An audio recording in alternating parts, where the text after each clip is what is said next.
এখন আমরা আদিপুস্তকের 16 অধ্যায় পাঠ করছি। ইশমায়েলের জন্ম। অব্রামের স্ত্রী সারি নিঃসন্তানা ছিলেন এবং হাগার নামে তাঁহার এক মিশরীয়া দাসী ছিল। তাহাতে সারি অব্রামকে কহিলেন, দেখো, সদাপ্রভু আমাকে বন্ধা করিয়াছেন। বিনয় করি তুমি আমার দাসীর কাছে গমন করো, কি জানি ইহা দ্বারা আমি পুত্রবতী হইতে পারিব। তখন অব্রাম সারির বাক্যে সম্মত হইলেন।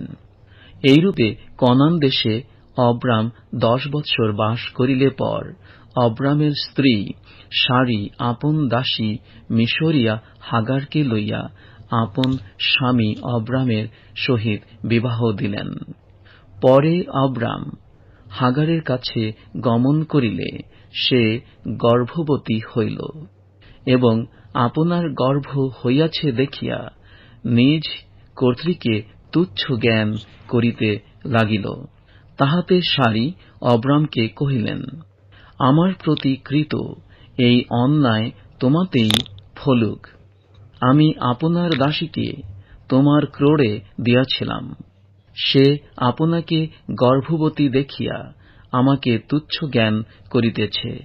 সদাপ্রভুই তোমার ও আমার বিচার করুন। তখন অব্রাম সারিকে কহিলেন, দেখো, তোমার দাসী তোমারই হাতে, তোমার যাহা ভালো বোধ হয় তাহার প্রতি তাহাই করো।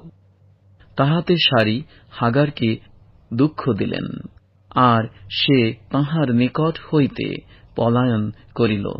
পরে সদাপ্রভুর দূত প্রান্তরের মধ্যে এক জলের উনুইয়ের নিকটে, সুরের পথে যে উনুই আছে তাহার নিকটে তাহাকে পাইয়া কহিলেন, হে সারির দাসী হাগার, তুমি কোথা হইতে আসিলে এবং কোথায় যাইবে?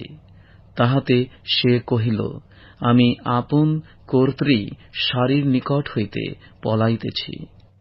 তখন সদাপ্রভুর দূত তাহাকে কহিলেন, তুমি আপন কর্ত্রীর নিকটে ফিরিয়া গিয়া নম্রভাবে তাহার হস্তের বশীভূতা হও।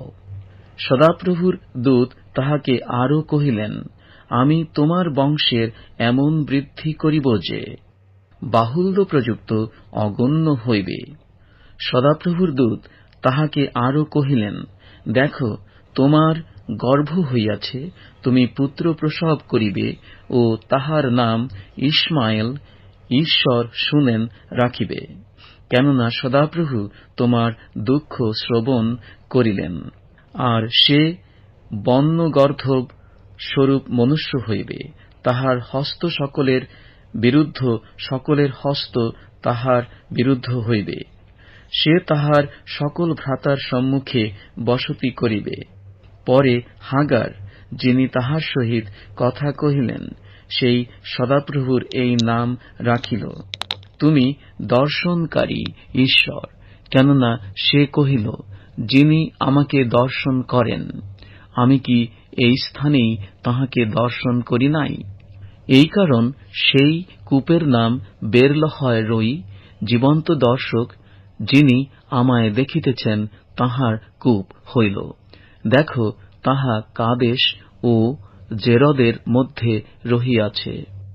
পরে হাগার অব্রামের নিমিত্তে পুত্র প্রসব করিল, আর অব্রাম হাগারের গর্ভজাত আপনার সেই পুত্রের নাম ইশমায়েল রাখিলেন। অব্রামের 86 বৎসর বয়সে হাগার অব্রামের নিমিত্তেই ইশমায়েলকে প্রসব করিল।